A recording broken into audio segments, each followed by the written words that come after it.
Bapak, Ibu, saudara sekalian, iblis itu luar biasa. Kita tidak sanggup dan tidak berani. Dia punya strategi, kita juga harus punya strategi. Mari kita bahas strategi kita untuk menghadapi iblis itu, supaya kita menjadi pemenang.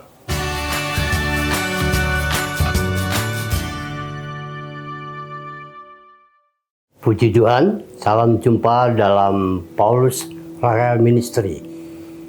Hari ini kita oleh anugerah Tuhan kembali kita dalam menikmati bersama tentang firman Allah. Namun mari kita berdoa lebih dahulu. Bapa yang baik, kami percaya Engkau ada di tengah-tengah kami. Terima kasih buat kesempatan bagi iman kami, kalau kami boleh dapat menikmati kebenaran firman-Mu Tuhan. Kami banyak tantangan, Engkau butuhkan firman, jadi kekuatan bagi setiap pribadi kami. Terima kasih hadiratmu hadir, baik di sana maupun di tempat ini. Di dalam nama Yesus Kristus, kami mengucap syukur. Amin. Baik Bapak Ibu yang berbahagia, kembali kita berjumpa dan hari ini kita sudah banyak mendengar, melihat peristiwa-peristiwa bagaimana manusia menghadapi masalah pergumulan yang sangat rumit untuk memecahkannya. Tapi firman Allah tidak ada mustahil. Namun hari ini kita berbicara soal strategi doa. Nah, ini satu hal yang penting karena setan pun juga punya strategi. Apalagi kita orang beriman, kita tidak mau kalah dengan masalah pergumulan hidup ini sehingga kita luntur iman kita dan jauh dari Tuhan. Tapi kita harus berani menentangnya. Karena itu firman Tuhan hari ini berbicara soal harus berani dalam strategi doa terhadap musuh bebuyutan kita. Pembacaan itu ada dalam 2 Korintus pasal 3 ayat 12 yang mengatakan demikian. Karena kami mempunyai pengharapan yang sedemikian, maka kami bertindak dengan penuh keberanian. Nah, inilah strategi orang beriman. Harus berani. Kita tidak boleh takut menghadapi tantangan hidup. Karena tantangan hidup tidak akan membuat kita menjeluntur iman kita kalau kita mau dekat dengan Tuhan. Dan berani melawan akan musuh bebuyutan itu. Nah, hari ini kita bicara soal Paulus menasihati kita harus punya sikap yang berani. Untuk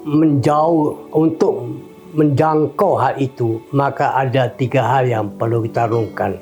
Saat ini yang pertama, senjata rohani. Itu harus menjadi bagian kehidupan kita ini. Kita berperang tidak memakai senjata yang sebagaimana biasa dunia pakai untuk melawan musuh. Tapi orang beriman, senjata kita senjata rohani. Itu ditulis dalam nasihat Paulus Efesus pasal 6 ayat 11 yang mengatakan demikian. Seluruh perlengkapan senjata Allah supaya kamu dapat bertahan melawan tipu muslihat iblis.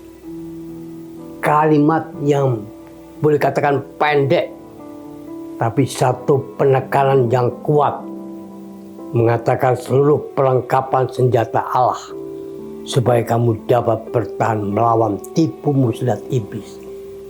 Nah, ini harus menjadi patokan, bagian milik dalam doa. Manusia itu dari waktu ke waktu sibuk dengan kehidupannya. Mereka tidak pikirkan apapun kadangkala menghadapi masalah yang besar ini, dunia maupun akhirat. Seorang hamba Tuhan itu mengerti hal ini. Namun kadangkala manusia itu tidak semua dapat memahami apa yang sedang dihadapi dari hidup ini hari ke waktu. Sebenarnya yang kita hadapi itu sibuk karena hidup sehari-hari. Sehingga orang mata jasmani, pikiran, tenaga, kehidupan kita ini mengarah kepada satu hal hidup saja secara jasmani. Memikirkan sandang, pangan, dan papan. Itu semua manusia pasti ke arah itu. Namun ada satu hal yang kadang-kala dilupakan. Kita ini sebenarnya baru menghadapi tantangan peperangan rohani. Peperangan jasmani hanya sebatas liang kubur. Tapi peperangan rohani itu akan kekal. Karena dia ada kaitannya dunia dan akhirat. Karena musuh kita ini penguasa yang di udara. Dia jahat, itulah iblis. Dan itu yang menjadi permusuhan kita ini dengan dia. Kita masih butuh satu kekuatan. Perlengkapan kita harus kuat. Perlengkapan kita harus sungguh-sungguh dapat memahami siapa musuh kita ini untuk melawannya. Karena dalam Alkitab itu telah disediakan perlengkapan senjata Allah. Orang beriman harus menyadari setiap waktu senjata Allah itu harus kita pergunakan. Apalagi sebagai orang beriman. Paulus telah menasihati umat Tuhan di Efesus. Di sana kan dalam Efesus pasal 6 ayat 11 sampai 13 dia mengatakan demikian. Kenakanlah seluruh perlengkapan senjata Allah supaya kamu dapat bertahan melawan tipu muslihat iblis. Karena perjuangan kita bukanlah melawan darah dan daging, tetapi melawan pemerintah-pemerintah, melawan penguasa-penguasa, melawan penghulu-penghulu dunia yang gelap ini, melawan roh-roh jadi udara. Sebab itu ambillah seluruh perlengkapan senjata Allah supaya kamu dapat mengadakan perlawanan pada hari yang jahat itu dan tetap berdiri sesudah kamu menyelesaikan segala sesuatu. Dan ini sangat-sangat dan amat terpenting buat kehidupan kita semuanya. Nah, ini yang perlu digarisbawahi. Perlengkapan senjata Allah untuk melawan tipu muslihat, melawan musuh pebuyutan, melawan yang tak dapat dipahami dengan jasmani, dengan kedagingan kita, karena dia roh di udara. Roh yang tidak dapat dilihat dengan mata jasmani, hanya dengan mata iman. Karena itu kami mempunyai pengharapan yang demikian, maka kami bertindak dengan penuh keberanian. Paulus katakan, kita harus tangguh dan berani.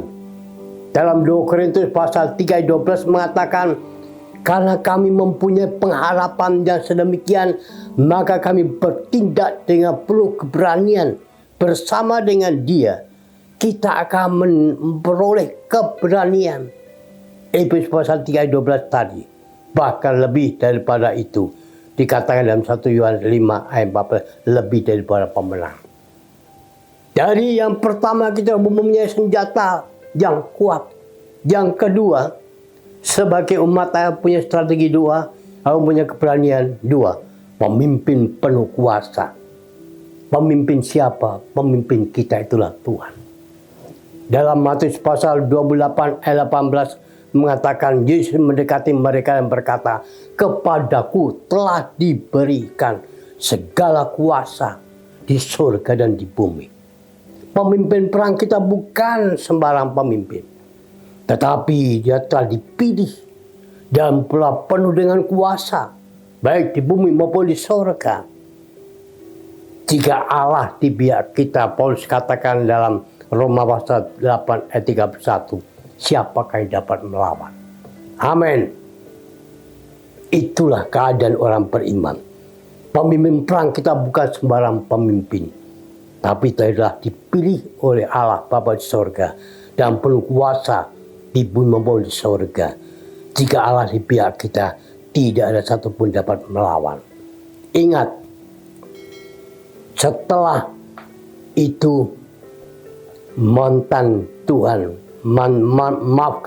mantan malaikat Tuhan yang telah dikalahkan saat memberontak di sorga, lalu dikalahkan dan dibuang ke bumi, tempat dunia orang mati. Semua itu terdapat dalam Yesaya 14. Itu latar belakang musuh bebuyutan kita. Dan setan itu mengulang kembali ingin menjatuhkan Yesus dalam doa puasa selama 40 malam, 4 hari 40 malam di padang gurun. Matius pasal 4. Tetapi Yesus mengalahkannya.